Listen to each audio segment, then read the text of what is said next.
Welcome to the Video Strategy Podcast, where we share our lived experiences and lessons to help you grow your video business in a reliable and meaningful way while doing the projects you love and making the impact that you deserve. So I'm here with Will Dorian Smith, and I'm Hello. Jackson Kingsley. And today, the two main topics we're going to be covering are niche and proposals, but niche not in the way that you think, and proposals in a less conventional format. And just for context, I've not written a traditional pitch deck in over 5 years. I don't know about you, Will, but this technique that we use for proposals is a total game changer. Absolutely. Life-changing and so much more fun and so much more effective. Cool. So let's kick off with the topic of niche. And I think, Will, you had a specific point you wanted to cover on this. It's something that's pretty profound when it comes to how you shape your video business, how you attract clients. It's hugely important and often overlooked. But also, I think a lot of people give a lot of misleading advice on this. So I know, Will, you've been crushing it for the last few years, and niche has been a really important part of that process. I know you've also gone from 3 clients to more than 11, is it now, over the last few months? You've seen massive growth. So, tell me about niche. Yes, I'm very excited to do so. So to give a little bit of context, 20 years in video, working for brands like National Geographic and BBC and all these great things. And the biggest thing I learned from between making this change was that to stop chasing the mega brands, to stop chasing the Nat Geos, the Nikes, the Ferraris, whoever your biggest brands that you dream of working with are, there you're going to have a lot of competition trying to work with those brands. And you're also going to have about 30 different marketing people that you'll need to get through to actually talk to a business owner to realize how you can actually create a real impact for that brand. So what I used to do was pitch these brands, come up with all these pitch decks, spend months or even years kind of chasing these brands, and then finally getting a gig, which was fantastic. And then maybe the gig would last a while, and then the gig was over. And then you try and pitch them back, but so the marketing person left, or someone moved on, or for whatever reason, they don't want to work with you anymore. Because the main thing is, you don't know what actual impact you're making on that brand. You might be making beautiful work, they might love the work, they might love working with you, but you don't know how much money are you making them? How are you helping them achieve their goals? Exactly, maybe loosely, but it's a bit amorphous, right? So that's what I used to do.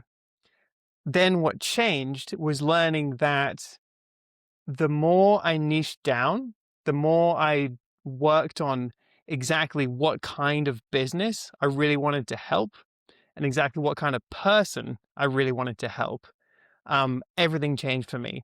I was able to go after businesses who I truly believed in. The more of them I worked with, the more of an expert I became with helping them solve their problems.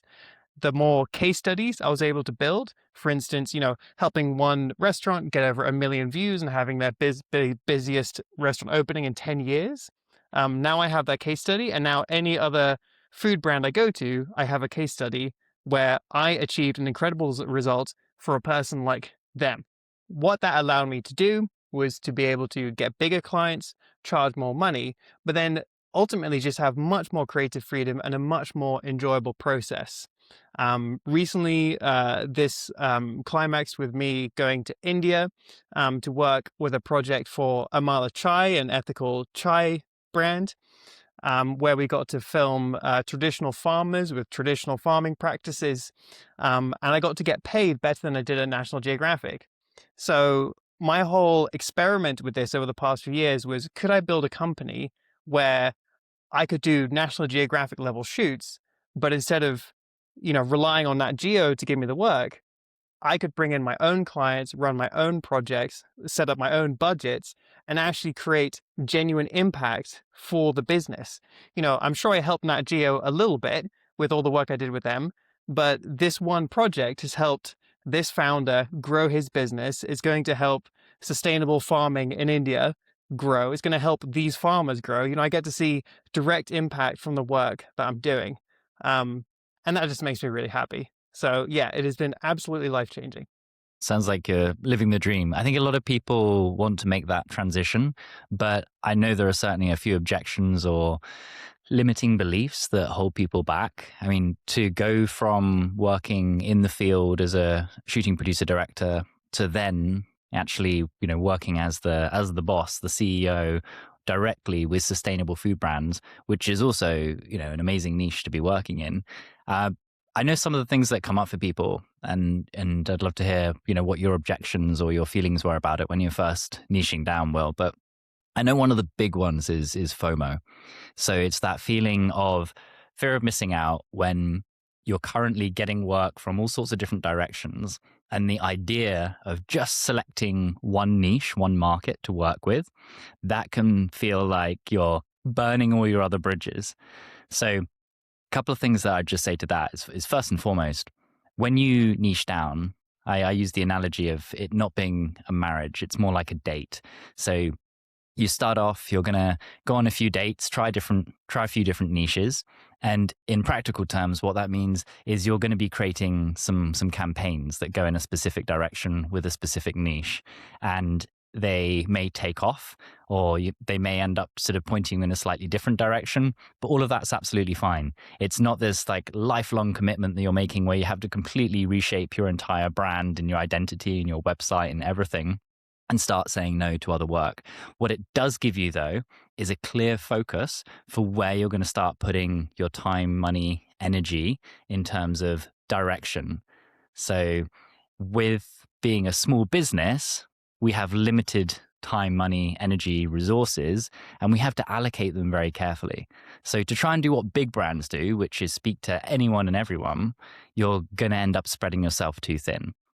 So that was a big turning point for me when it came to niching down, just that realization of how I allocate my time and resources. And also, just knowing you don't have to stick with one niche forever. The niches I've gone with over time, so travel was a big one for me. And right now, finance is another. But the niches I've chosen have always opened up new doors and opportunities.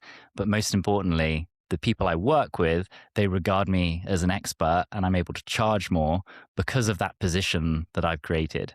So generalists will always struggle to charge, whereas experts, they're the ones who have the authority and the control in the conversation. And that all begins with niching down. But curious with you all, what are the sort of objections, or were there any things that were sort of giving you pause before you niche down? Thank you. No, that's a really good question. For me, it was a case of identity. It was so deep. I spent my whole life working towards becoming a National Geographic cinematographer. It was my dream. And it was so hard for me to turn my LinkedIn profile from cinematographer with me holding a ginormous camera to video strategist or entrepreneur. But I realized that as a National Geographic cinematographer, there are still thousands of those out there. It's a really high level, but there's still a lot of people out there. And you are a gun for hire. You are not a strategist that helps people overcome their biggest challenges. So there was a bit of fear of missing out. I knew I wanted to have a mission-driven brand. I knew I wanted to help people do great things. And how I eventually whittled it down to food, and I started getting lots of case studies in food, I realized I get to travel, I get to meet amazing people doing amazing things, and I get to eat lots of fantastic food, all whilst being paid a nice, healthy budget, because I'm actually helping them achieve a financial result with data and analytics to support that. It's been fantastic. But yes, it's a hurdle, right? It's definitely a hurdle. I think for me, it was an identity hurdle going from artist to business person, but then eventually realizing they're both essentially the same. You just want to create beautiful content for amazing people. Yeah, I think that's a really interesting point. And I'd like to point out as well that it's whether you're just starting out or whether you've been in business for 10 years, this same principle applies. And I hear the same objections or hesitations from people, whether they've worked with 5 clients or 500 clients. And maybe the further you go down the road and the more established your business is, actually, the more it feels like a big risk or a big move to make within the business. But it really doesn't need to be that way. So as an established business, what I would suggest is actually allocating around 20% of your time and your resources, tapping into new niches, to spend one day per week brainstorming first of all, figuring out what direction you want to go in. Where do your current resources, your case studies, your experiences, and your interests lie that might take you in a certain direction? Maybe you have people in your network, you have certain contacts that could open up new doors for you. So allocating, it's almost like a research and R&D, research and development time that you're just putting aside each week. So if you're an established business, taking time to do that, getting conversations with people within said new niche, and then just finding like, where does that take you? Because you'll find that over time, the projects that you've been doing, great, you built up an established revenue stream, but you want to keep momentum going. You don't want to be fully dependent on just one niche or just one or two clients. That's where I see a lot of established video business owners is you get super dependent on one or two clients. And when you do that, you're not really building up new and exciting portfolio and creating new opportunities. You're more or less resting on your laurels because it's the safe thing to do. But by spending a little bit of time each week exploring new niches and opening new doors, it makes sure that you're constantly moving forward. And then I think, more on the other end of the spectrum, if you're just starting out, like, don't be a generalist. So caveat to that is when you're literally just starting out and you're still developing your creative and technical expertise, sure, it makes sense to do a handful of projects, develop your skills, see what it's like to work with clients professionally. You're figuring out a few of the basics, but then as soon as possible, once you've got that stuff figured out, you want to be niching down because that's going to be the best use of your time. You're going to build up much stronger case studies within a specific area, and it will make every sale that you make beyond easier and easier. You're speaking to the same people again and again. You've got a stronger bank of case studies to show. Your messaging and your marketing starts to reflect it all. And crucially, you really understand the pain points and challenges of decision makers in that niche. And that puts you as the expert go-to. That's the place that you want to be. Yeah. That's a really interesting idea. I love that. And that thing of, bring the data, not the drama, right? You can go down a niche, you can be having things great, things can be going well, but, the world turns upside down and maybe your niche isn't relevant anymore.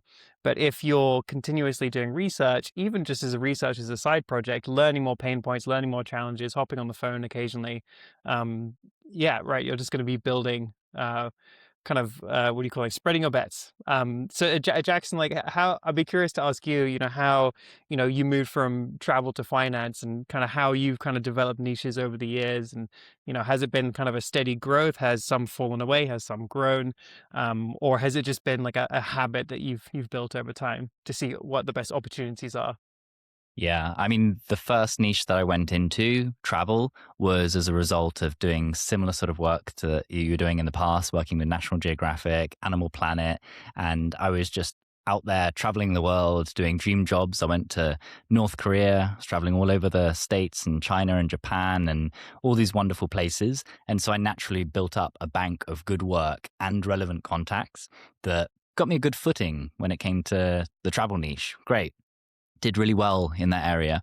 But after some time, I got a little bit bored. But I think crucially too, the market became more saturated. Not that it became impossible, but it was that feeling of combination where things were slowing down a little bit, which gave me pause for thought. And I realized that I needed to diversify. And I didn't see myself with that same level of energy and that constant travel for the coming years. That's not something I could do. The backbreaking work, lifting cameras and lugging them around the world is great fun. And I still do a bit of that. But that gave me clarity on what niche I wanted to do next, which was finance. And if anyone's been following what I've been doing recently with the Agency from Zero project, starting a brand new video agency in a new niche with no existing case studies or portfolio, that's a project that I'd been doing over the last 6 months, and just revisiting the entire process from start to finish. So how to get clear on the niche, how to do the research, how to build up the marketing and messaging. I absolutely love going through the process. And even though I've done it before, I learned a lot, and I shared a lot as well in terms of there's a lot of resources and videos that I created on this topic. But the big thing for me was that finance made sense because it was an area that I was genuinely interested in. I'm at a stage in my life where I'm looking at investing, and finance has always been a bit of a unknown to me in some parts. And so I just, out of curiosity, I wanted to explore it more. And then I didn't have any existing case studies or portfolio in that area. So I took a very deliberate approach with doing lots of research calls, and my initial projects have been focused on building really strong case studies. And I've just put together one of my first case study pages for the finance niche. Very, very happy with it. And just yesterday, straight away, enabled us to close an additional deal because they were asking for case studies. And that was one of their main objections. They wanted more proof. So yeah, very exciting to see it all in action. And the other thing I'd add when it comes to these niche decisions, they haven't been something where I've sat down for hours or days to figure it out. You'll generally find, and having coached hundreds of video business owners, I've found that getting stuck in analysis paralysis is the biggest danger. And actually, most people already have a sense of what direction they want to go in. They already have a gut feeling of, okay, this is something that I've got a decent amount of experience in, or this is something that my case studies and portfolio lend itself to, or I've got lots of contacts, or it might even be down to like the area that you live in. If you're in Silicon Valley, for example, or some industrial sector, there might be something that gives you a competitive advantage that you can use. So big thing is, don't overthink it. And like I said before, it's not a marriage, it's more like dating. And these niches will open up a lot more doors and opportunities for you. And what's so fun about it is every niche, even if you don't stick with it forever, you learn so much about each industry, and you can start cycling around. It made me think a little bit about, like, there's that Alex Hormozy thing, that confidence comes from proof, just repetition. Right, we can think about analysis paralysis for forever, but just the more you do, the more action you take, the better things will become. And if you're doing that tactically, with tactical guardrails, not about overthinking, but at least loosely tactically, okay, I'm niching down. I like this. There seems to be opportunity here. Let's give it a good crack. So last thing I'd love to ask you, Jackson, before we move on to proposal, which I'm really excited to talk about more, is what tangible shift for you, for your life, for your purpose, moving from, a lot of people might say, oh, travel, that sounds very exciting, and to some people might see finance as not being quite as exciting as running around the world holding a camera. Like, for you, like, why make that change? And like, how has that shift improved your life and improved your business? Yeah, how has it improved my life and business? In so many ways. And I'll just speak to the boring thing briefly, because I too thought that potentially going into finance could be quite boring, but I've met so many interesting individuals. If you just to do some generic research and look online or ask AI about the niche, you're going to fall asleep pretty quickly. But once you get in the field and you start talking to interesting people, there are plenty of VCs and funds and people who are investing in fascinating projects, huge public and private infrastructure. And then on the other side of it, we've got financial advisors who are often really interesting individuals who have a unique approach. And sometimes there's a very strong, heartfelt piece as to why they're doing what they're doing, which I absolutely love capturing on camera and capturing through their brand messaging. So at no point have I been bored with it, that's for sure. But in terms of ways that it's changed my life, so it's enabled me by focusing on the finance niche, it has enabled me to be more sort of grounded in what I'm doing. And I have a very, very clear focus as to exactly the type of decision makers that I want to be working with. I have a clear understanding of their problems and challenges. And it's less of a daily haphazard, who am I going to focus on next? Or what angles do I need to try with my marketing? The biggest shift for me at the moment is a sense of certainty around who my ideal clients are and how I can help them. And that's taken quite some time to build up, like that confidence around who you can help and the level to which you can help them and the value that you bring to the table. That in itself is a huge topic, and it's very important. But I would just say that the big benefit of niching down and going with finance was that initial feeling of, oh crap, this is complex. There's a lot of language being used that I don't understand.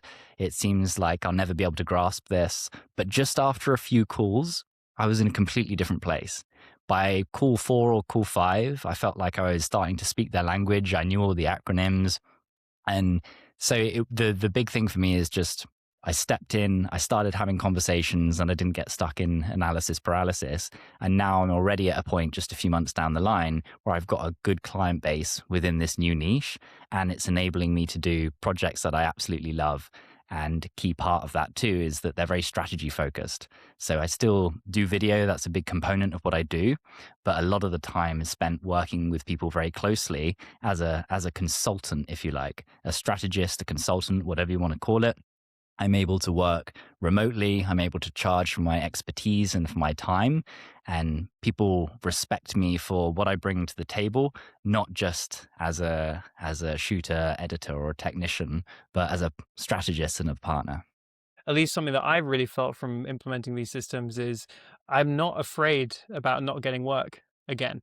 Like, I'm never afraid now of when the next gig is coming or when the next client is coming. Like, I just know now that if I keep doing the work, if I keep doing pitching, if I keep putting my strategy in place, like, job's going to keep coming and security does come. I think that's been phenomenally powerful. Yeah, I love that. And but just before we move on from niche as well, I want to end on a little bit of practical advice on this topic too, which is go and do some research calls. Like, the number one most important thing that you can do when branching into a new niche is to have first-hand conversations. So keep it simple. Again, don't overthink it. Get clear on what direction or what niche might be right for you. You don't have to hit the nail on the head the first time.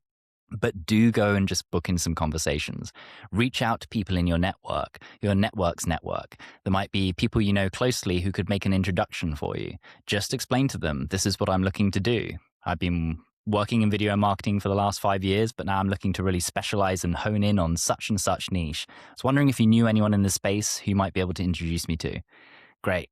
Get those calls booked, sit down for a very non-salesy, very just research-led conversation. What I like to say to people is, the purpose of the call is simply just to better understand your industry as a whole and also your business. I'd love to find out what the problems and challenges are that you're experiencing at the moment.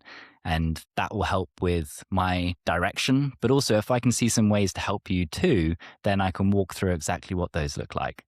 So just keep it simple, have some very non-salesy conversations, and you will learn so much more from those conversations than you ever could from 100 hours spent on Google or asking AI and getting generic responses. But yeah, you never know. And then you're actually talking to the human being and they're getting to know you, you're getting to know them. There's life stories that humans will always be infinitely original, which is the real superpower. I could speak about niche for a very long time, and perhaps on future podcasts we can go into more of the process that I've used and more of your experiences. But another topic for the limited amount of time we've got today, the other topic I want to talk about is the conversation is the proposal. And this was one of those pieces that shifted the way I do business completely and forever. So back in the day when I was starting my business, and even within the first 4 to 5 years, I would spend hours putting together proposals or pitch decks. Sometimes they were 2 pages, sometimes they were 20 pages, and they would have a lot of detail when it came to my solution, meet the team, my process, just giving huge amounts of information in the hope that if I don't miss anything, hopefully I give them absolutely everything, then they've got nothing to say but yes. That was the blind thinking at the time. But the reality was, this led to more ghostings than a horror movie. There were so many times where I'd put hours and hours of work into proposals only to find people either not respond at all or just to say we'd gone in another direction. And then the real sort of stab in the side is when you then find out that they took that proposal, the idea, the solutions you put together, and they've gone and done it with someone else or in some other capacity. So Yeah, no, that's I've seen that. I had that recently. It hurts. Yes. It brings up some past trauma.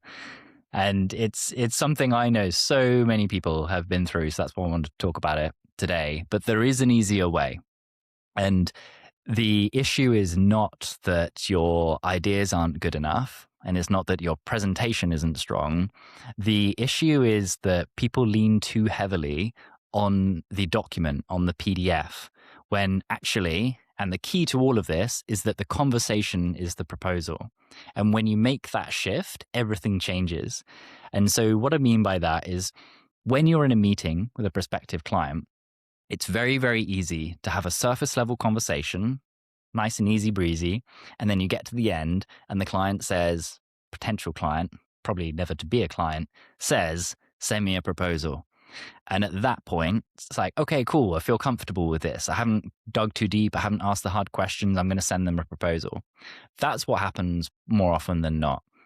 Now, the issue with that is that firstly, you haven't gone deep enough in the conversation to actually get the information that you really need to be able to put together a strong proposal. It's like walking into a doctor's office and the doctor just asks you about your family and you have a nice casual conversation. And then when you leave, the doctor's sat there trying to write a prescription, but they actually don't know what to write or what to prescribe because they haven't asked the right questions. So as a video strategist, it's really important that you spend time asking the hard questions and digging deep on these calls. And then the proposal becomes much, much easier. So the proposal itself is another conversation.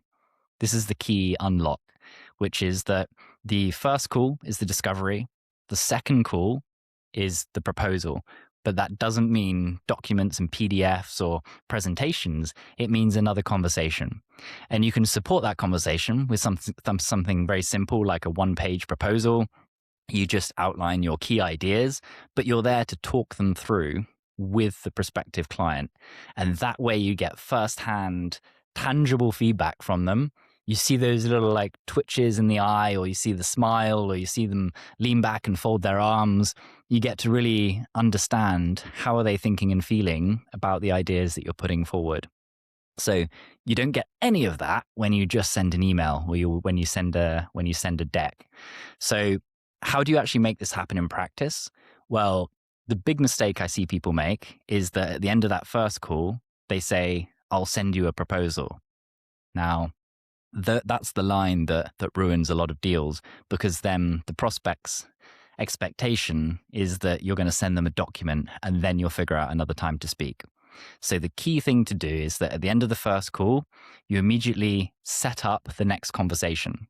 At no point do you say, I'm going to send you a proposal. You just say, okay, my team and I, we're going to go away. We're going to have a think about what we've talked about today and put together some ideas. And then on the next call, we'll share those ideas with you and we'll find the best route forward. So very specific, very important that you get that little bit of language right, sets the expectation that it's actually on the next call that you're going to be going through ideas and proposal. I actually prefer not to use the word proposal at all because it can be a little bit of a trap. So just sharing our ideas is the key. So Will, I know this is something that you've been doing quite a bit of as well now recently, made this shift to presenting proposals as a conversation, making it much more one-to-one about the human, gauging their reactions. Like, what would have been some of the recent experiences or takeaways for you? Yeah, no, I just, it's been phenomenal. Again, for years, I would send, I started out working in big ad agencies where you'd have these directors and they'd make these beautiful decks and, to all the biggest brands in the world. And they're really exciting, big budget. And I would actually put these decks together for them. So I had years of practice of what I thought was making fantastic decks for the biggest projects in the world, some of the biggest projects in the world. But what I found was when I was pitching other clients, they just put that deck in a pile amongst a bunch of other decks and just picked whoever was cheapest. So now having the proposal as a conversation, I'll go in with ideas, but like you said, Jackson, being able to gauge reactions and navigate on the fly is so interesting, because even if you have great discovery in the first call, things might have changed even in that short period by the time you talk to them again. And as you're suggesting these ideas, you can see how they react, and you can navigate live and realize, like, oh, maybe that isn't the core problem. Maybe there's a slightly bigger core problem, or maybe we can start with this and then move on to this and this, and realize that there's, a staged approach, versus the cheap option, the expensive option, whatever. But it gives you so much more flexibility. And again, you're building that emotional time, that human time, getting to know the prospect, them deciding whether to trust you or not. It's time to share, catch up. Oh, turns out you live or you grew up in the same neighborhood or whatever. None of this stuff you get from an email or a deck. And yeah, it's gone from spending months and months and months sending lots of decks, spending so much time basically doing free work, to getting to know fascinating, incredible people, more, landing bigger deals, better projects. Yeah, I had a client recently who started with a small project and then went bigger and bigger, and it kept growing because of that proposal process at the beginning, and that building of trust in that stage, and separating you from a supplier to a partner.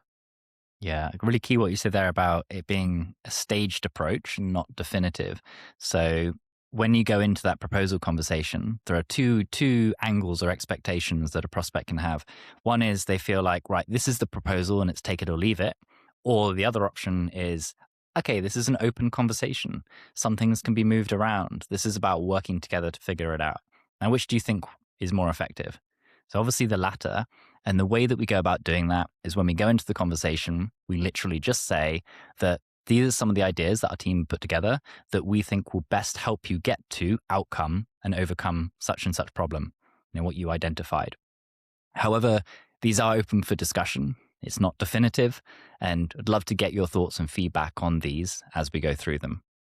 So a key addition to that as well is when you are presenting your proposal and going through ideas, leave lots of room for questions. Present a piece and then ask, how do you feel about that? Or do you feel like this is exactly what you need to get to outcome? If not, why not? Make it a collaborative process. And again, a pitch deck doesn't enable you to do this because it's just a definitive be all and end all. And you put so much work into it, it doesn't feel like the client can have any say whatsoever.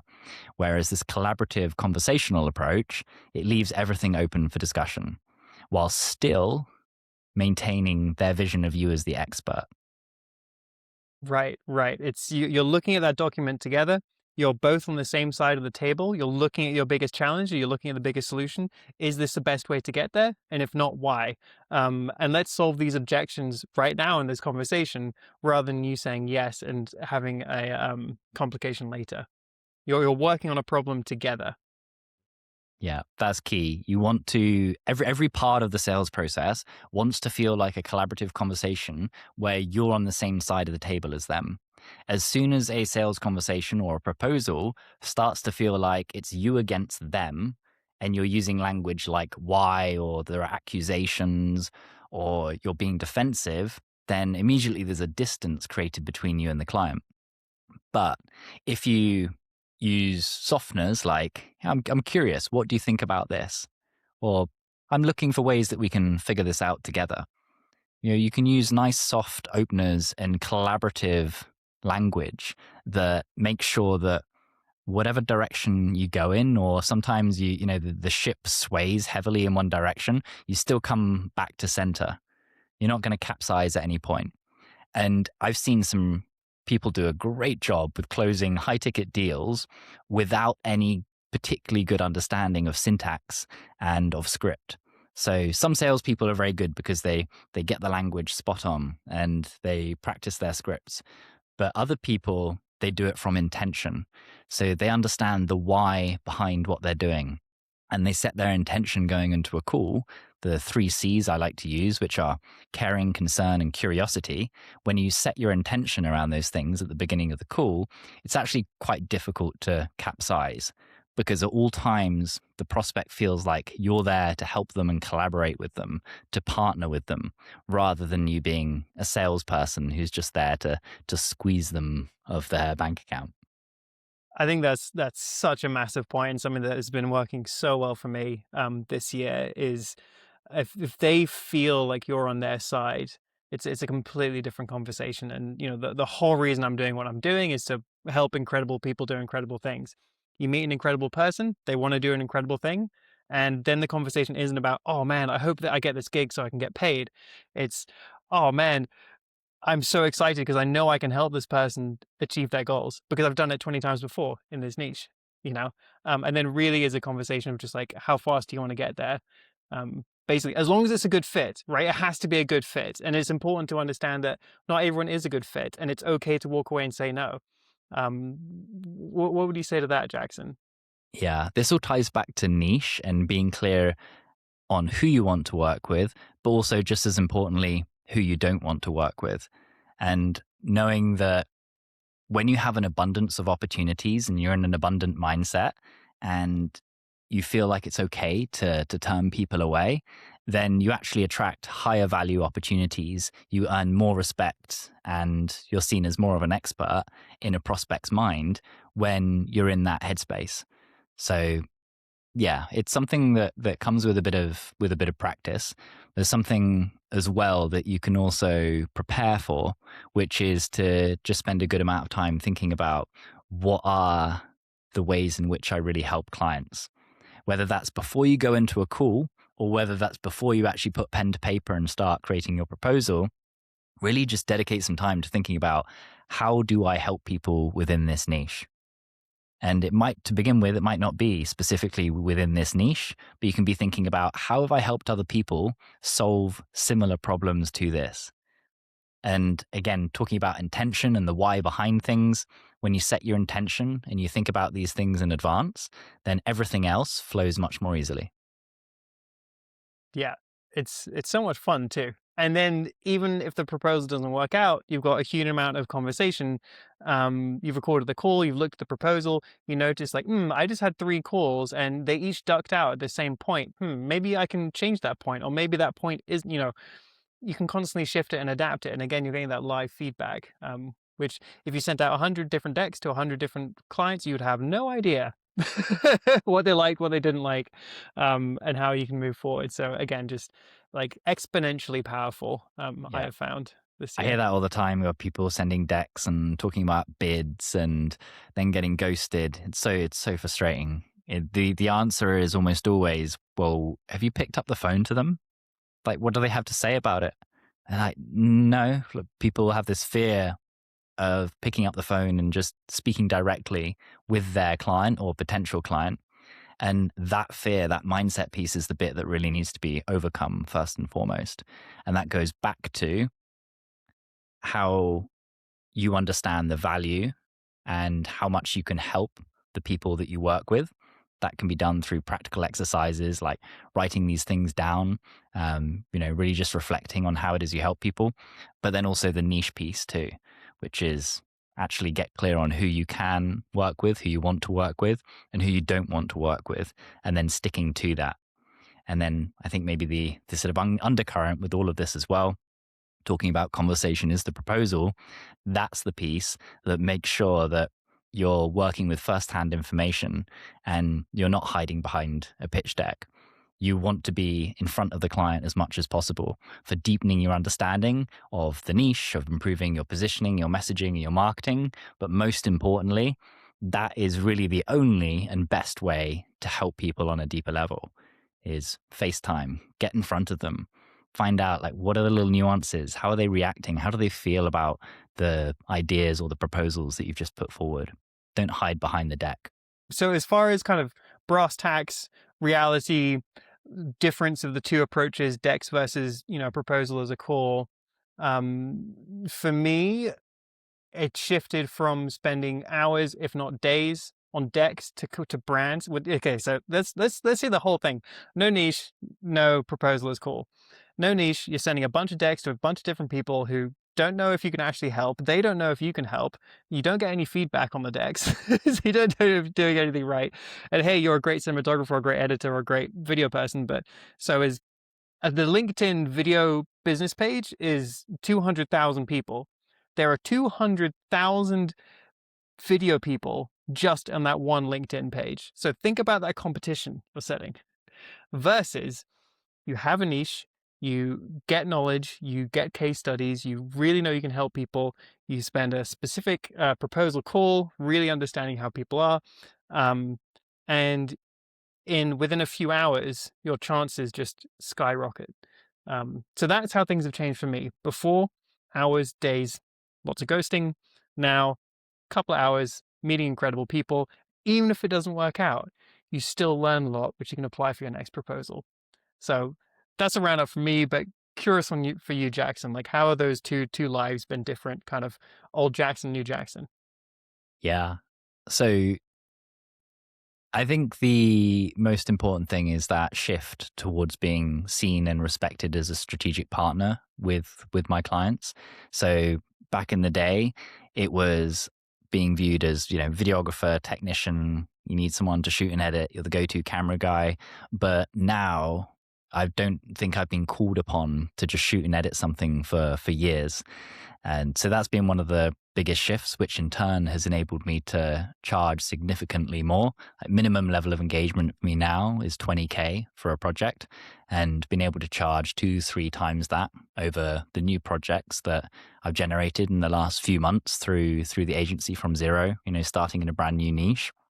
So those principles of niching down, of turning the conversation into the proposal, no longer sending pitch decks, not being afraid to actually speak with people and get in front of them and learn about their niche, their market, their business, getting that first-hand information. These have all been massive game changers. And so, yeah, now I spend a lot less time flustering and sort of figuring out day to day, like, oh, should I be posting here or trying socials or doing more ads? Like, the biggest thing for me is now just knowing what to focus on and when. And that often comes from just talking to people, doesn't it? Or at least the first step. I'd love to, one idea I had could be fun to talk about. So I love this idea of like old Jackson, new Jackson, or young, you before, you now. And thinking about, so agency from zero, that project for you, that's been what, like 4 or 5 months, maybe? Yeah, about 5 months now, I think. About 5 months. And what have you, like, let's say new Jackson has achieved X in 5 months versus old Jackson, say 5-10 years ago when you were a straight up videographer. What could you achieve in 5 months back then versus what you've been able to achieve now? Oh man, so much. That's a big question. So in the last 5 months, it's taking the video business from zero to over $125,000 in revenue, getting absolute clarity on my niche, the decision makers, the people who I can help, how I can help them, building up really key brand marketing and assets like case studies. Whereas old me would have maybe spent that 5 months twiddling my thumbs, doing a few shooting gigs here and there, maybe making the occasional email, doing some follow-ups, but never enough. Those 5 months back in the day, I would have been sitting on my ass a lot more and been a lot more frustrated, not knowing where my next client's coming from. So it's about gaining experience and then leveraging it so you use your time more wisely. And also a big key as well is about being resourceful. So old me felt that I had to do everything myself. Felt like if I wanted to do anything to help a client, it would be something that I would have to learn. And part of that feeling was because I thought that, well, I can't afford to hire someone else to do it. So I take it on myself. Now, new me knows the value of my time because I've put a lot into my lead generation, my sales skills, and I know that my time is best spent on actually developing key client relationships and focusing on the sales side to bring in new business. So I know where my time is best spent. I know the value of my time, and that gives me a much clearer picture now of what things I should and shouldn't be doing, both in terms of clients I work with, but also the day to day. Like, what tasks do I focus on and which things do I delegate to my team members? Gives you a much clearer path forward and a lot less stress, a lot less friction.